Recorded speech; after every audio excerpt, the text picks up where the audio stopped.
Today at the National Press Club, Australia's chief scientist Alan Finkel on the energy needs of the future, the transition to an electric planet and low emissions. That's Dr. Alan Finkel delivering today's National Press Club address.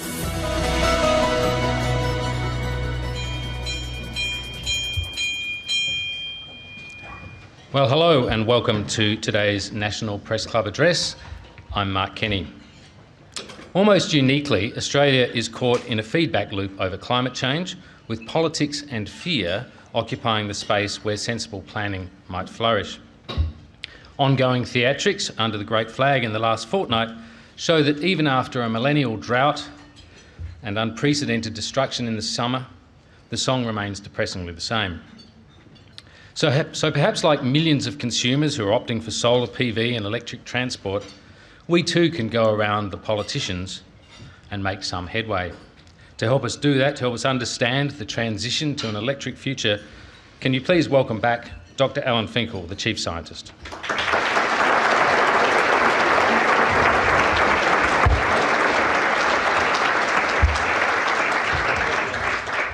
Well, thank you, Mark. I appreciate that introduction, and I would like to begin by acknowledging the Ngunnawal people, the traditional custodians of the land on which we meet, and I pay my respects to their elders past and present.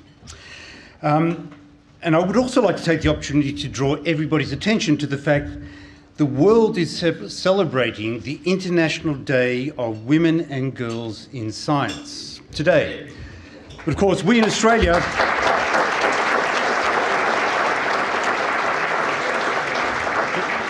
But because I am Chief Scientist and an engineer, to be precise, we in Australia celebrated it yesterday.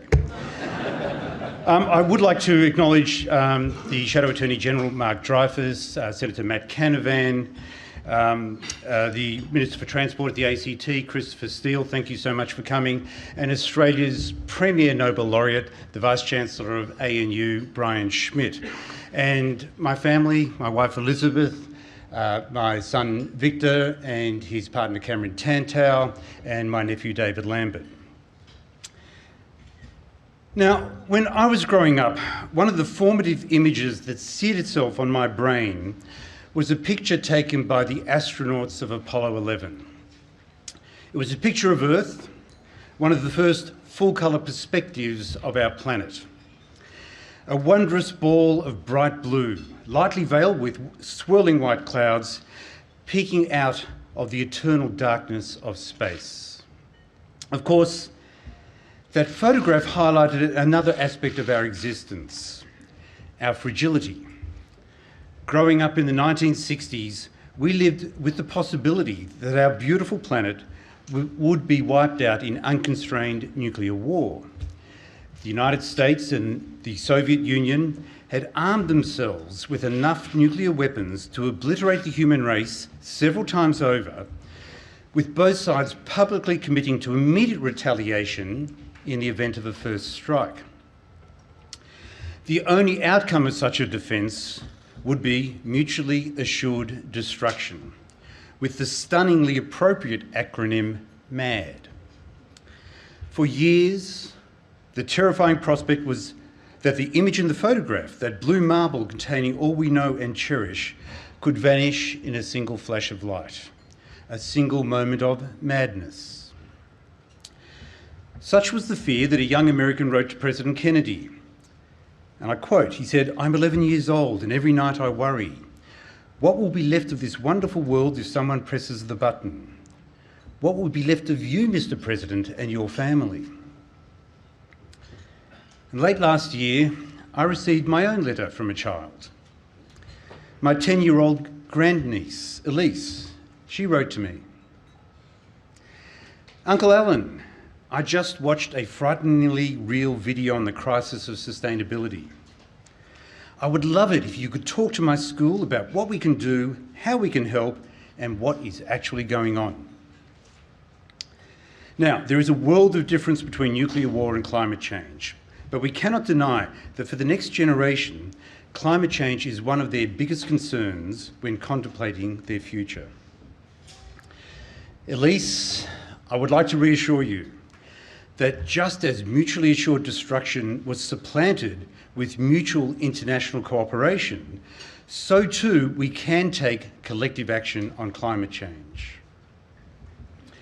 And so, Elise, as Australia's Chief Scientist, I take this opportunity to outline the science of climate change and how we can use science and technology to address it.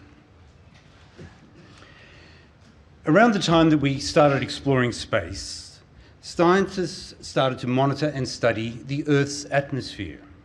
In the 1970s, the CSIRO and the Bureau of Meteorology created the Joint Station at Cape Grim in Tasmania and began sampling the most pristine air in the world. And what they have recorded is an unrelenting increase in the levels of carbon dioxide in our atmosphere. At the start of the Industrial Revolution, it was 280 parts per million, 280 parts per million of carbon dioxide. And today, that concentration is 409 parts per million. A level not experienced on Earth for 4 million years, a time predating humans, when giant sloths and mastodons roamed the Earth. And there is absolutely no hint of a slowdown. Annual carbon dioxide emissions from human activities increased from 24 billion tonnes in 1998 to 37 billion tonnes in 2018. And the atmospheric concentration rise last year was one of the highest annual increases ever. Our understanding of how these emissions impact our planet dates back almost 200 years to 1824, when an extraordinary French mathematician, Joseph Fourier, whose work continues to shape engineering today, Fourier asked a simple question, as scientists often do: what is regulating Earth's temperature?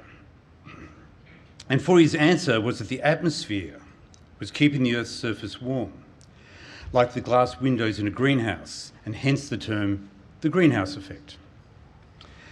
Although the process is more complicated than that, Fourier provided a straightforward analogy that is still, as you know, widely used. Fast forward in 1896, a Swedish chemist named Svante Arrhenius went a step further and determined the underlying physics of how global warming actually works. As the sun shines through our atmosphere, the Earth's surface warms. When it's warm, it emits some of the sun's energy as infrared radiation. Ordinarily, this infrared radiation would escape into space. However, Arrhenius found that some gases, like carbon dioxide, trap this infrared radiation and then they re-emit it in all directions. So, while some of that re-emitted radiation, the infrared radiation, makes its way back into space, the rest heats the Earth's atmosphere, the Earth's surface, and the oceans, making them warmer than they would otherwise be. Now, we depend on these greenhouse gases to support all life on Earth. Without them, the Earth would lose so much heat that life as we know it would be impossible. The problem we are addressing occurs when greenhouse levels get too high because of human activities, trapping too much of the sun's energy as heat. And this is referred to as the enhanced greenhouse effect. And the last decade was hot, really hot. In fact, my 10-year-old grandniece Elise has already lived through 7 of the hottest years in recorded Australian history. It is important to recognise that global warming is just that, it's global. No nation is immune to its impact. Indeed, many nations that contribute the least to global warming are facing its most serious consequences. Because ocean currents and major wind patterns respond to atmospheric and ocean warming, the effect of just 1 degree temperature rise causes major disruptions on the natural systems that regulate our climate. Small annual temperature changes eventually lead to tipping points, resulting in increasingly intense storms, deeper droughts, erratic swings in coastal water temperatures, and consequent coral bleaching. These extreme weather events will not only persist, but they will be more severe and in some cases more frequent into the future. Climate change is nature's reaction to our actions. It is real, and it is already happening with a rapidity that is deeply affecting our way of life. The link between climate change, a rising number of forest fire danger days, and our season of bushfires is clear, and has resulted in a steep collective cost that can be measured in billions of dollars of economic damage, which pales to insignificance when compared to the greater cost behind the statistics. The lost lives and livelihoods, the lost businesses and homes, the lost flora and fauna. These costs are immeasurable, and I express my condolences here today to everyone affected by the devastating bushfire emergency this summer, especially all of those who have lost loved ones. Unless long-term action is taken, these extreme bushfire conditions will be repeated and indeed continue to worsen into the future. We cannot wish it away. So what can we do? Well, first, as the Prime Minister noted 2 weeks ago in this very room, practical action on mitigation through reduced emissions needs to go hand in hand with practical action on climate resilience and adaptation. Among many initiatives announced by the Commonwealth and state governments, including billions of dollars in support for bushfire relief, I have been asked by the Prime Minister to chair an expert advisory panel that will support the CSIRO in the development of advice to all governments on climate and disaster resilience. And second, as Minister Karen Andrews has declared, as a nation, we must move on from disputing the reality of climate change. As a global community, as agreed in Paris in 2015, and as we will see discussed in Glasgow later this year, we must work together on the next phase of emissions reduction. A practical mitigation approach is to address the biggest source of emissions.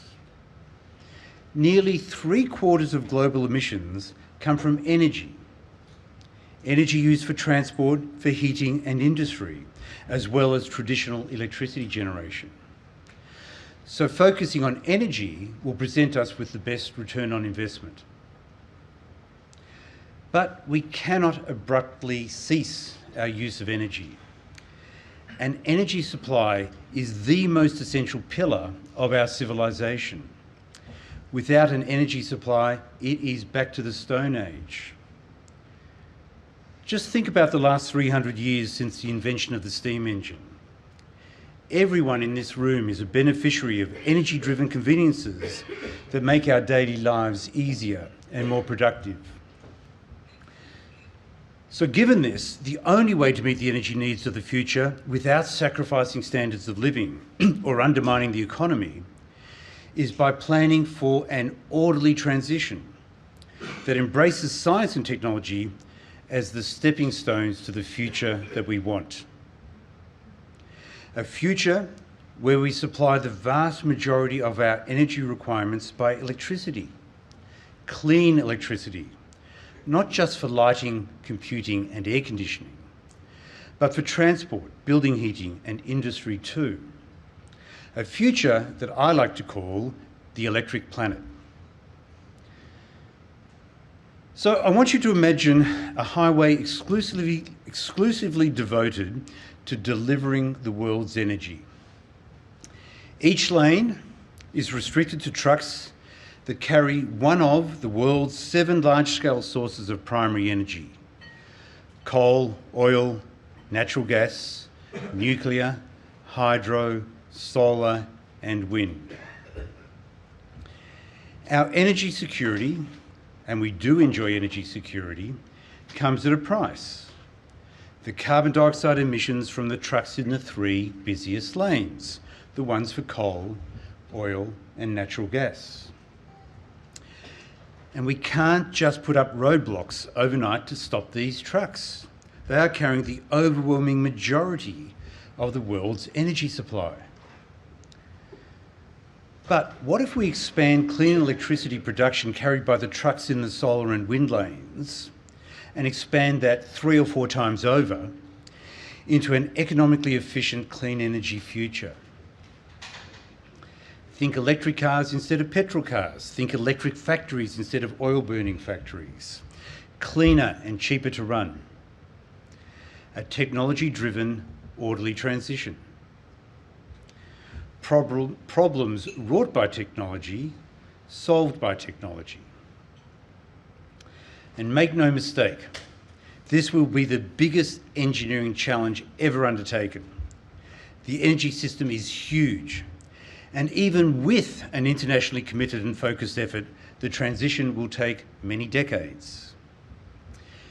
It will also require respectful planning and retraining to ensure that affected individuals and communities who have fueled our energy progress for generations are supported throughout the transition. As a man named Tony, a worker from a Gippsland coal-fired power station, noted from the audience on this week's Q&A program, and I quote, "The workforce is highly innovative. We are up for the challenge. We will adapt to whatever is put in front of us, and we have proven that in the past." This is a reminder that if governments, industry, communities and individuals share a vision, a positive transition can be achieved. Now, the stunning technology advances I've witnessed in the past 10 years make me optimistic. Renewable energy is booming worldwide and is now being delivered at a markedly lower cost than ever before. In Australia, the cost of producing electricity from wind and solar is now around $50 per megawatt hour. And even when the variability is firmed with some storage, the price of solar and wind electricity is lower than existing gas-fired electricity generation, and it's similar to new build coal-fired electricity generation. And this has resulted in substantial solar and wind electricity uptake in Australia. And most importantly, the projections are that there will be a 33% cut in emissions in the electricity sector by 2030 when compared to the 2005 baseline.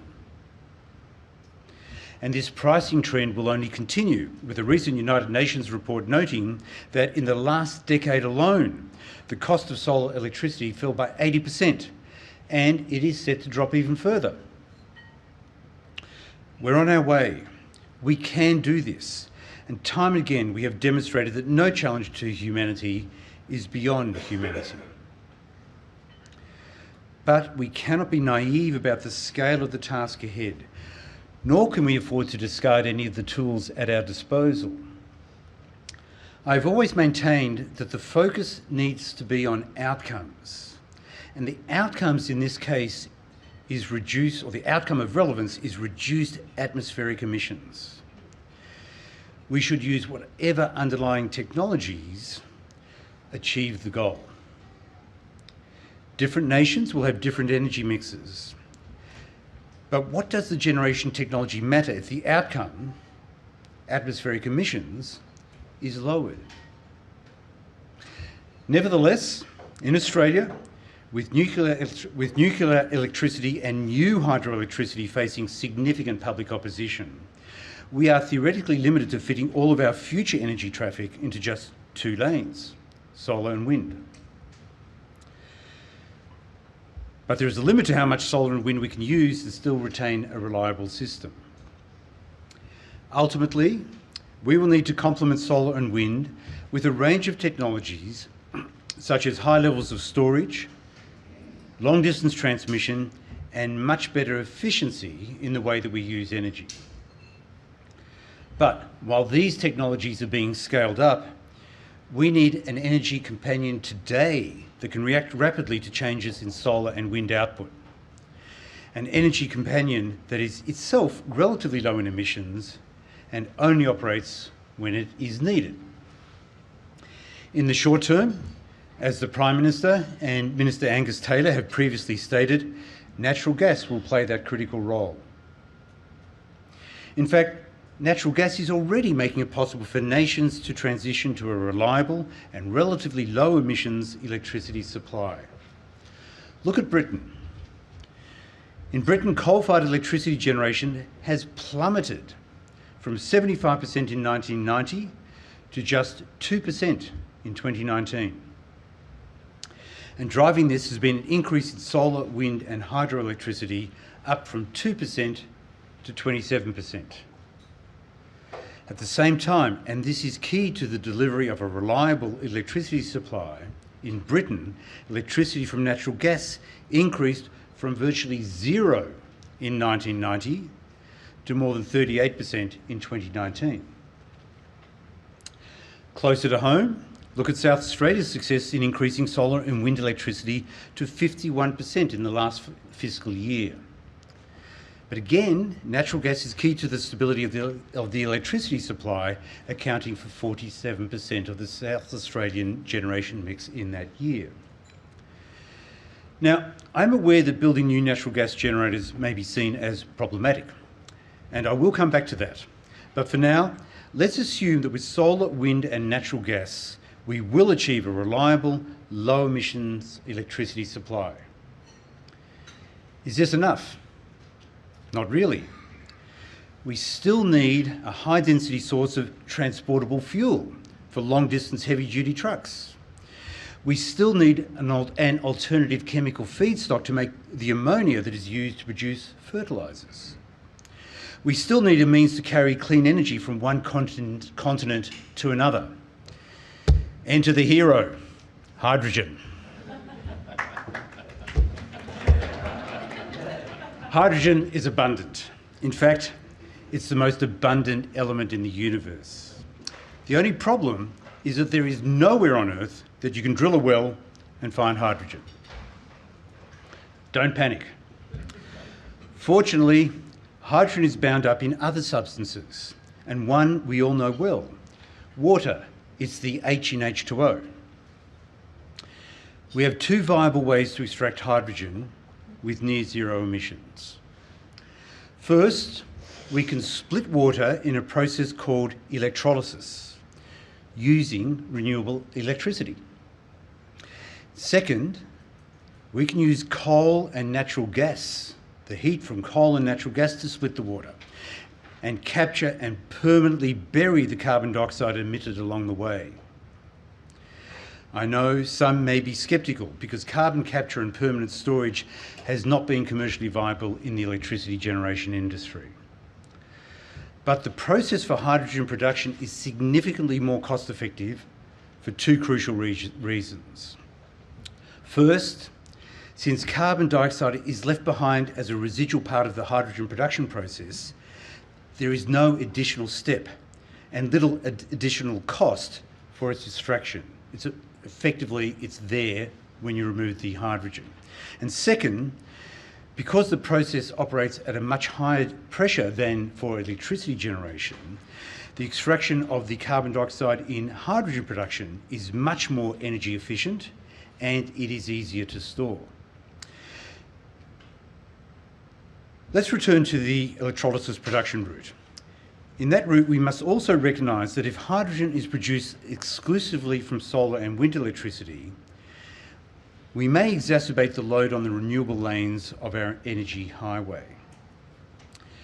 In my training as an engineer, I was taught to build safety margins and redundancy into critical systems. Now, you might say to me, Alan, we're never going to run out of sunshine and wind.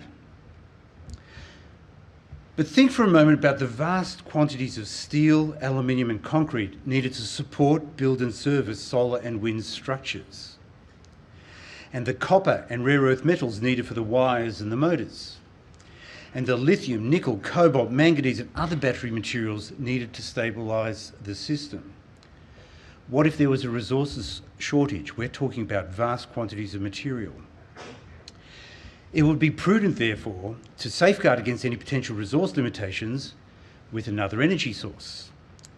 Well, by producing hydrogen from natural gas or coal, using carbon capture and permanent storage, we can add back 2 more lanes to our energy highway, ensuring that we have 4 primary energy sources to meet the needs of the future: solar, wind, hydrogen from natural gas, and hydrogen from coal.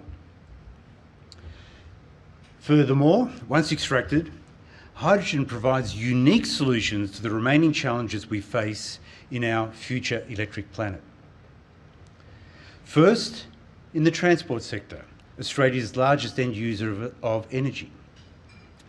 Because hydrogen fuel carries much more energy than the equivalent weight of batteries, it provides a viable, longer-range alternative for powering long-haul buses, B-double trucks, trains that travel from mines in Central Australia to coastal ports, and the ships that carry passengers and goods around the world. Second, in industry, where hydrogen can help solve some of the largest emissions challenges. Take steel manufacturing. In today's world, the use of coal in steel manufacturing is responsible for a staggering 7% of carbon dioxide emissions globally. Persisting with this form of steel production will result in this percentage growing frustratingly higher as we make progress decarbonising other sectors of the economy. Well, fortunately, clean hydrogen can not only provide the energy that is needed to heat the blast furnaces, it can also replace the carbon in coal that is used to reduce the iron ore to pure iron from which the steel is made. And with hydrogen as the reducing agent, the only byproduct is water vapour. This would have a revolutionary impact on cutting global emissions. Third, hydrogen can store energy, not only for a rainy day, but also to ship sunshine from our shores where it is abundant to countries where it is needed. Let me illustrate this point. In December last year, I was privileged to witness the launch of the world's first liquefied hydrogen carrier ship in Japan. As the vessel slipped into the water, I saw it not only as the launch of the first ship of its type ever to be built, but as the launch of a new era in which clean energy will be routinely transported between the continents, shipping sunshine. And finally, because hydrogen operates in a similar way to natural gas, our natural gas generators can be reconfigured in the future to run on hydrogen, neatly turning a potential legacy into an added bonus. We are truly at the dawn of a new, thriving industry. There's a nearly $2 trillion global market for hydrogen come 2050, assuming that we can drive the price of producing hydrogen to substantially lower than $2 per kilogram. In Australia, we've got the available land, the natural resources, the technology smarts, the global networks, and the industry expertise. And we now have the commitment with the National Hydrogen Strategy, unanimously adopted at a meeting by the Commonwealth state and territory governments last year. Indeed, as I reflect upon my term as Chief Scientist, in this, my last year, chairing the development of this strategy has been one of my proudest achievements. The full results will not be seen overnight, but it has sown the seeds, and if we continue to tend to them, they will grow into a whole new realm of practical applications and unimagined possibilities. The National Hydrogen Strategy provides a framework for Australia to cost-effectively become a world leader in this new industry. We have the potential to be one of the top 3 exporters of clean hydrogen, to create an exemplary safety record, thousands of new Australian jobs, especially in regional areas, and billions of dollars in economic growth between now and 2050. And we're on our way to meeting this goal. State governments right around the country have introduced funded hydrogen action plans. Departmental teams have been established to ensure their effective rollout. And the Commonwealth Government has announced $370 million of hydrogen stimulus funding, including $70 million for an ARENA funding round that is already in motion. By building on this progress, Australia can simultaneously confront the environmental challenges threatening our nation and the world, while laying the groundwork for our long-term economic security and prosperity. And I have every confidence we can do it. For we are Australians, born, in the words of Henry Lawson, to be thinkers and doers and makers of wonderful things. We are resilient and bold and possess, as Dame Enid Lyons once noted, qualities of initiative and daring that will never be allowed to die. Our proven capacity for greatness, for courage to go beyond the seemingly impossible, is how we have led in the pursuit of new horizons. It is how we have helped to shape the world. I want to leave you today with one more letter, written by a man who left his small town to embark on a historic mission, which was helped in part by our nation's ingenuity. Down in Australia, the letter goes, there were some very dedicated people instrumental in the success of man's first flights to the moon. Science fiction writers thought it would be possible to get people to the moon, but none foresaw the possibility of the lunar explorers being able to transmit moving pictures of what they saw back to Earth. I was probably the most surprised person in the human race when Mission Control announced they were getting a picture. So I will just say thanks, mates, and it was signed Neil Armstrong. Thanks to Australia's radio telescope facilities in Parkes and Honeysuckle Creek, 600 million people around the world stood as one in 1969 and watched the moon landing on their television screens, inspiring wonder and sparking passions in a new generation, including a young teenager in Melbourne who became enamoured with all things science and who stands before you here today. And wagged school. The task of dealing with the challenge of climate change will require the same spirit of unity, enterprise and achievement. It will require each of us to believe in ourselves and in our ability to accomplish great deeds. To believe that with imagination and technological innovation and perseverance across decades, we will meet this challenge and preserve the image in that photograph that seared itself on my brain all those years ago. Long after the Apollo 11 mission, when astronaut Michael Collins was asked how it felt to take that photo, to see the Earth majestically rising above the lunar surface, he responded, oddly enough, the overriding sensation I got looking at the Earth was, my God, that little thing is so fragile out there. Let us all reflect on this simple yet powerful message.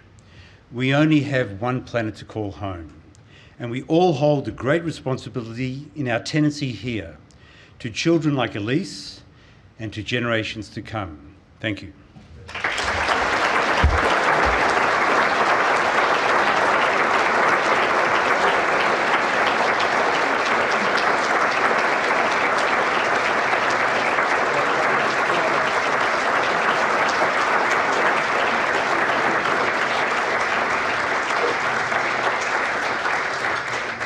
Well, thank you very much, Dr. Finkel, for that speech. It was extraordinarily optimistic. But I want to talk about there's going to be reality.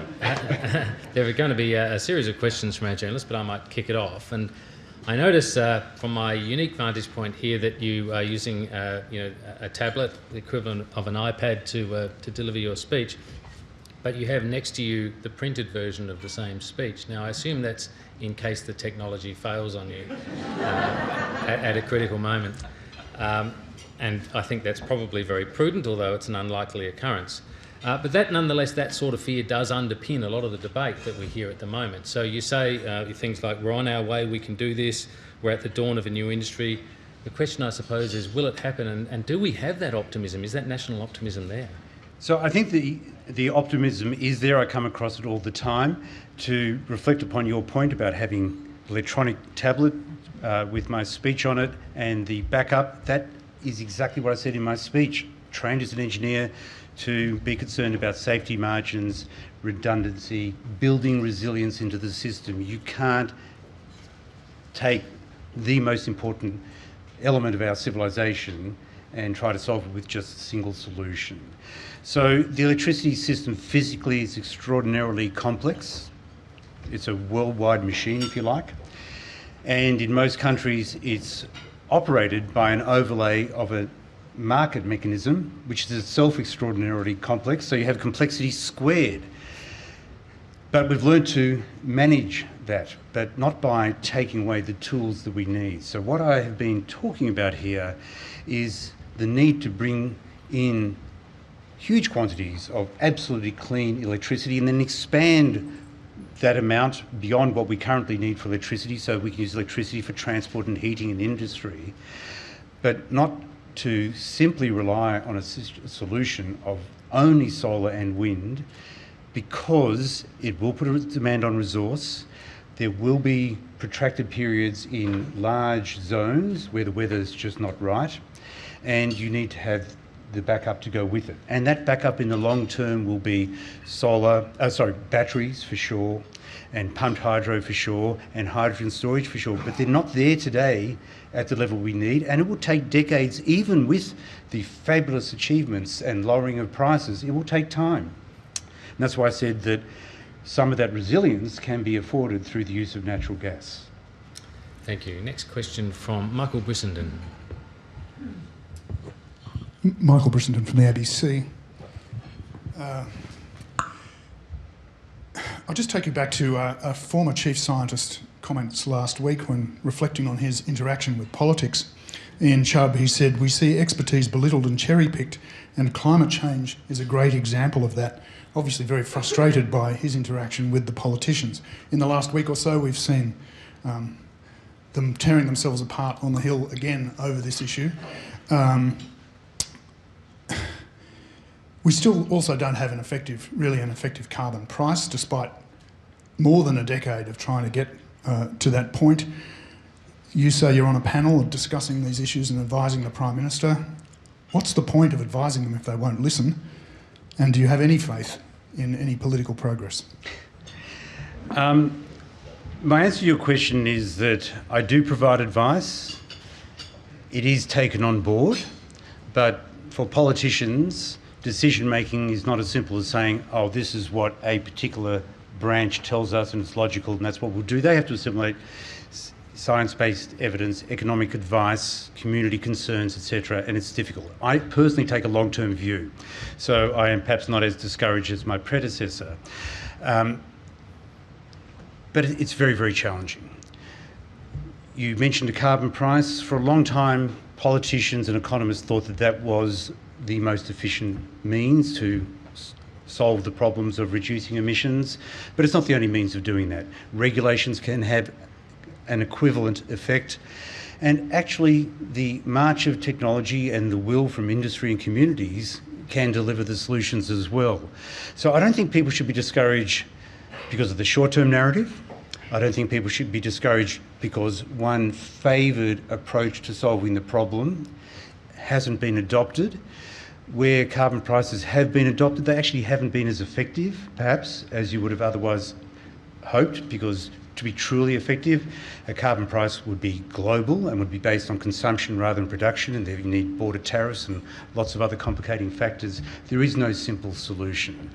I am encouraged that, on average, I'm seeing progress even in the political narrative, but certainly in what technology can deliver. Just on that question, the issue of a carbon price in Australia has been litigated politically and sort of with great vitriol, and we all know where that's got to. It's essentially a matter that neither side of the major parties, are prepared to push forward at the moment. Do you think a global, internationally tradable carbon price is inevitably where we need to get to? Will that eventually come about? Not necessarily. It does seem attractive, but it's so difficult to enact that it might not be a practical thing to achieve. The ideal would be, as I said, a global price, and you referred to it, and you have to ultimately be taxing the consumption of carbon dioxide rather than the production, because what you've seen in some countries that have quite rightly talked about their tremendous reduction in carbon dioxide emissions, a lot of it is due to the initiatives they've done within their shores, but a lot of it is also due to the offshoring of production, the deindustrialisation. So if you don't take a global view and look at the carbon dioxide associated with consumption, then you're not really taxing the right thing, and therefore you're not necessarily getting the right behaviour. But to tax consumption on a global basis is so difficult. I don't know that anybody's even proposed how in theory it might be done efficiently. because you have to do so many adjustments for the goods and services that traverse the borders. So it's not happening. It's not my realm. I'm not an economist. It's not my realm to look into that. I am focused on what science and technology can deliver, and I am genuinely optimistic because technology in this space has been outperforming. No one, certainly no one that I know of, back in 2000 predicted that the price of solar electricity would plummet at the rate that it has plummeted. I made predictions and I was woefully wrong. It's outperformed. Same with batteries. I was in the electric car industry back in 2011 and 2012, and we did lots of presentations to investors. We had the future reduction in battery prices. We got it wrong. We didn't realise how rapidly battery prices would come down. Technology can deliver, and in some cases outperforms, and we need to capitalise on that, take advantage of it. Nakari Thorpe. Nakari Thorpe from SBS. I just wanted to hear what you thought of the government's decision to unveil a $4 million feasibility study on a new coal-fired power station in Queensland, which has not only reignited debate across the parliament but within the coalition itself. So I'm not going to pass a comment on that, because what I was addressing through my speech, and I continue to emphasise, is the importance of a flexible, low-emission complement to solar and wind. And on my analysis, that is today natural gas. In future, will be increasing amounts of stored hydrogen, batteries, and pumped hydroelectricity. So that's where my focus is. Patrick Commons. Hi, Patrick Commons from The Australian.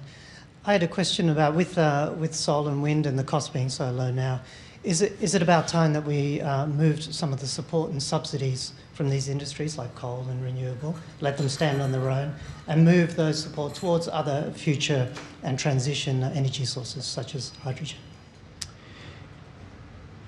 Exactly where government should spend its money, of course, is complex, but I'll draw your attention to the fact that in the hydrogen arena, which is an area that I'm particularly interested and engaged in at the moment, the government has made a commitment of $370 million to support the development of that industry. So that's consistent with your supposition that there should be a forward-looking focus into new emerging technologies. ARENA has been doing that consistently across a range of technologies. Many people probably think of ARENA as only focusing on solar and wind, but it actually focuses on a variety of renewable technologies and emissions reductions technologies, including sophisticated things like smart demand management to reduce the amount of electricity that consumers have to draw out of the system. Remember, a gigawatt that's not consumed is the ideal source of zero emissions energy. Tom McElroy. Thank you for your speech, Dr. Finkel. You asked us to imagine a highway of energy sources being driven. Do you think that some in federal politics in particular place too much importance on one lane of that highway over others? And would you give us your thoughts on the comparison between coal and gas in terms of cleanliness, I guess, or sustainability? There's no danger in that question. Yep. So both forms, not both, all participants in the debate have their favoured energies. As I sort of hinted in my speech, I'm the only person I know who is genuinely technology neutral. What I look at is the outcome, which is atmospheric emissions. So I judge the solution by the atmospheric emissions. So if coal electricity generation is done with carbon capture and permanent storage, cost effectively, such that it delivers electricity that is low emissions or near zero, very low emissions, so be it. There's no reason to attack coal because it's coal. The concern is the generation technology in its package delivering low emissions electricity. Natural gas does that somewhat inherently because it's only got about 40% of the emissions of the best modern coal-fired stations in the absence of any carbon capture and storage. Natural gas has the other advantage of being able to ramp up and ramp down very, very quickly. So it's just a natural companion to solar and wind. I mean, solar and wind produce the cleanest electricity that you could imagine. Zero emissions, ignoring the life cycle analysis, but zero emissions as a marginal measurement. But, you know, they're badly behaved. They're not always there when you want them, so you have to firm them up somehow. You can firm them up with batteries at cost, you can firm them up with pumped hydro, you can firm them up with hydrogen storage. But today, you can very, very easily firm them up at unlimited capacity with natural gas. Question from Simon Gross. Simon Gross from Canberra IQ. I've got 1.5 questions on hydrogen. When you look at the national hydrogen strategy, there's a big export emphasis. And the strategy is translated into Japanese and Korean online. But it's not translated into Chinese. I just wonder why that is so. Do you think China is going to make their own hydrogen? Is there a strategic issue there? And secondly, you talked about hydrogen, the emissions being water vapour, and I think I'm right saying that water vapour is actually a greenhouse gas, or it has a greenhouse effect, albeit probably shorter lived than CO2. If hydrogen really picks up in use, will water vapour be a problem in the atmosphere? I took that as 2 questions, not 1.5. I'm only letting it go because I've actually asked 2 already myself. So, the first part was on the export potential for hydrogen and the fact that the government had, quite rightly, the strategy translated into Japanese and Korean. I think it's mainly because we already have ongoing bilateral discussions with the Japanese and with the Koreans about energy or hydrogen energy supply chain. And those discussions are fairly detailed, and they needed to understand our thinking of the space. China has also announced very significant ambitions in zero emissions transport, be it battery electric vehicles or hydrogen electric vehicles. I have to point out that hydrogen vehicles are actually electric vehicles. So just in the course of the year, I personally, and not many others who I know of, have been engaging on this topic with China. But inevitably there will have to be engagement because China is very serious about developing itself as a major manufacturer of the technologies behind the hydrogen industry. Electrolysis units for making the hydrogen in the first place, and fuel cells, which are the gadgets that go into trucks and trains and ships and cars for turning the hydrogen in the tank back into the electricity to drive the electric motor. So it's just a question of timing. I don't think it should be interpreted as a long-term intent. In terms of global warming potential of a hydrogen industry, yes, you have to worry about it, but and I don't think the analysis of it is yet mature, but the studies that I've seen so far indicate you don't have to worry. So water vapour is a short-lived greenhouse gas, and there's a fairly dynamic balance in the system, and the amount of water vapour we're putting out through burning hydrogen to make electricity with water vapour as a byproduct is very, very small compared to what's naturally there. The other possibility is that the hydrogen itself that might leak from the system during production and use can be a greenhouse gas. And it is. It does have a global warming potential, 5.8. But the calculations are that if you took all of the fossil fuel industry, all the oil, coal and gas that we currently use, and replaced it with hydrogen, and then somehow allowed 1% of that hydrogen to leak into the atmosphere, its global warming potential would only be 0.6% of what you got rid of when you eliminated all the oil, coal and gas. Now, I don't believe the industry would allow 1% to leak because of safety and value reasons. Even if it allowed 10% to leak, which to me is inconceivable, you'd only be seeing a global warming potential of 6% of what was removed as we left coal, oil and gas. Thank you. Question from Rebecca Gredley. Hi, I'm Rebecca Gredley from AAP. Thank you so much for your time. You spoke about the use of hydrogen for buses and trains, but just wondering if you see that as a potential fuel source for air travel, and if so, why, and if not, why not as well? Thank you. You know, there are certain things in the ambition to decarbonise that are just hard. Agriculture is difficult. One of the solutions is that we all become vegans, but I'm not recommending that. But another one that is very difficult is air transport. Long distance planes. Planes that go interstate carry 15, 20 passengers, I see them easily becoming battery powered. But the kind of plane that takes off with 300 passengers in Melbourne and lands in Los Angeles, those long haul passenger jet aircraft, they consume huge amount of energy. Virtually inconceivable that they would be battery powered in the next 50 years. They will need a synthetic fuel as an alternative of some kind, as an alternative to the kerosene, which is jet fuel today. Could hydrogen be that? Or does it have to be a derivative made from hydrogen? By capturing carbon dioxide from the air, chemically converting it with the hydrogen to make a synthetic fuel? No one knows the answer. I certainly don't know the answer. I think both pathways of synthetic fuels and hydrogen as an aviation solution are feasible, but they'll be very difficult and take a long time to turn into practice for long distance transport. But we need to do it because as the rest of the economy decarbonises, areas like aviation will become an ever bigger residual percentage of the emissions, and it's already quite large. I'm not sure exactly what it is, but it's 2 or 3% or something like that.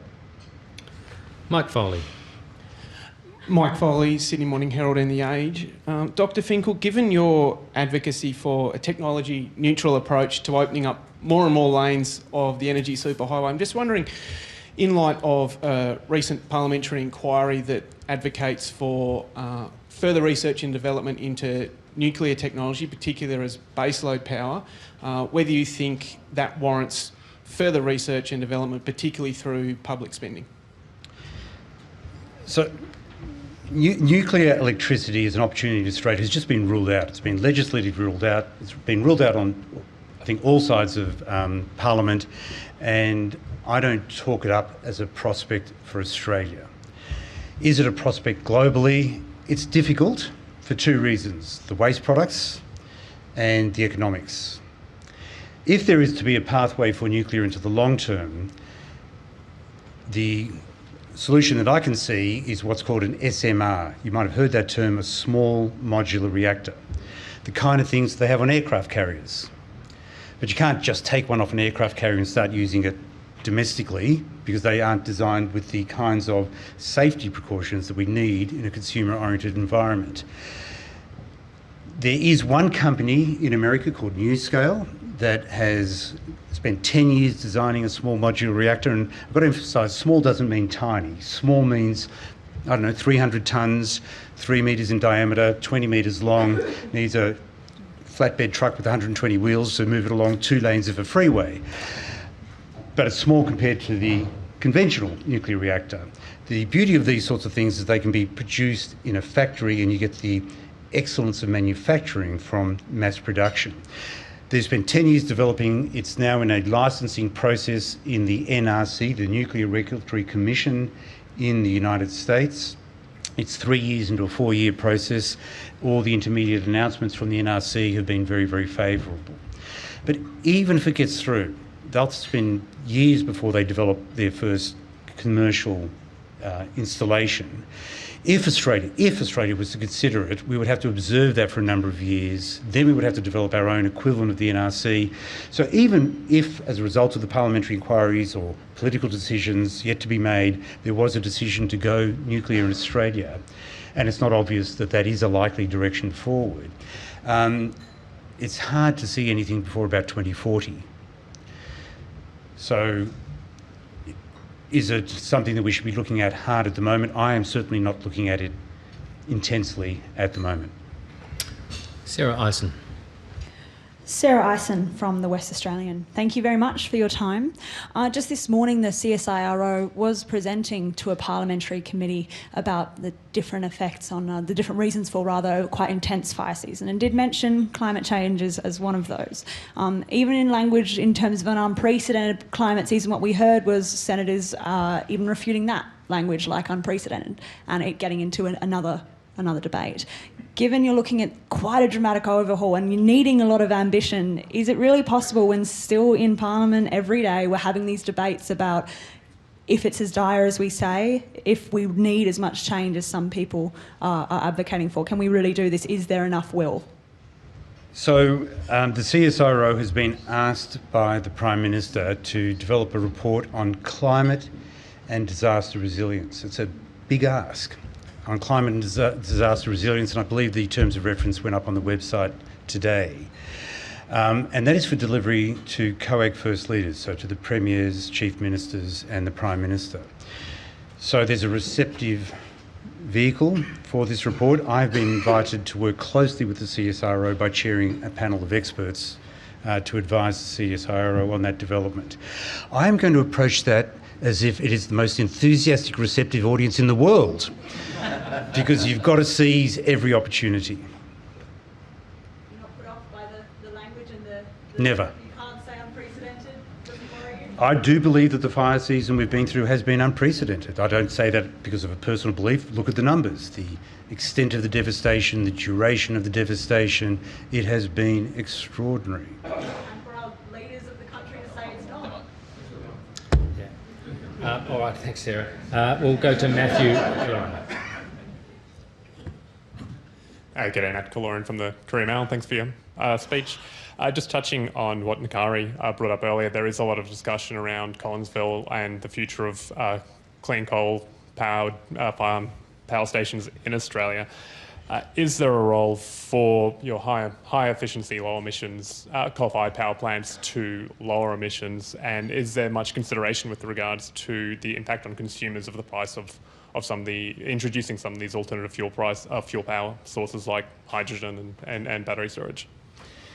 So I can only speak to coal from the technological point of view, and a modern ultra-supercritical coal plant, if you look up the electricity review that I chaired and submitted in 2017, at the back there's a table, and it produces about 700 kilograms of carbon dioxide per megawatt hour of electricity generated, which is quite similar to the average emissions profile of the whole of the electricity grid in Australia today.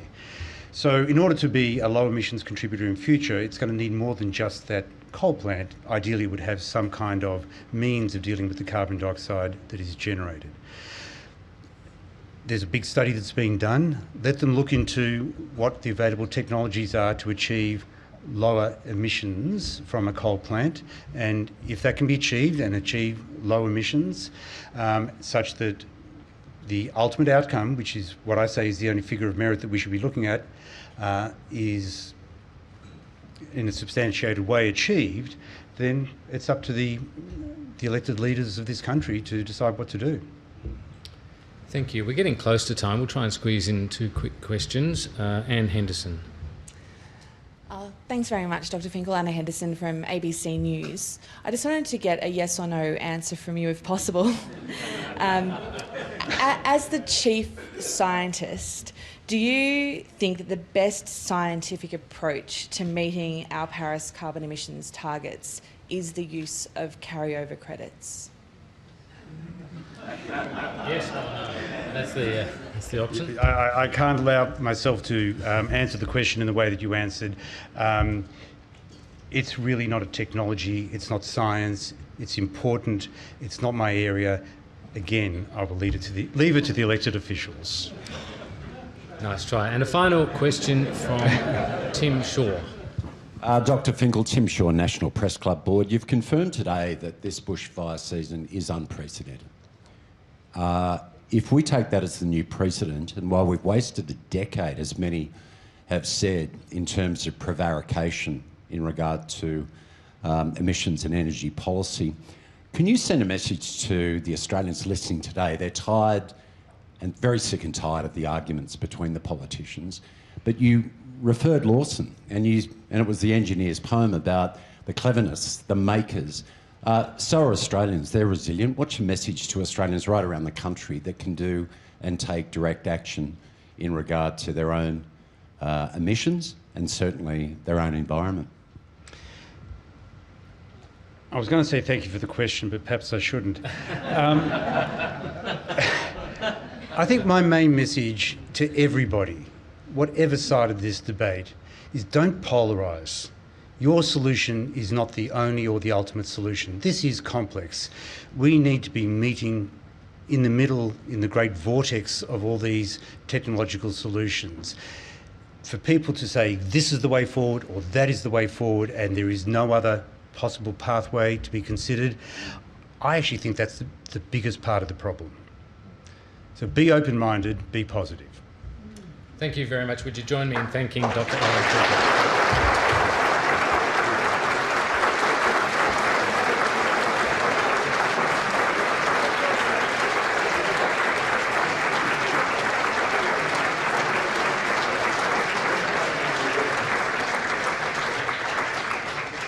Now, I think this was your fourth appearance here at the National Press Club and your third appearance as Chief Scientist. Correct. And so you've probably received one of these before, but nonetheless, this is for going forward, 2020 and beyond. A membership, complimentary membership of the National Press Club. It will be free parking, and we hope you come back here at some future time in whatever role it is that you have. Mark, thank you, and I value it highly. Thank you.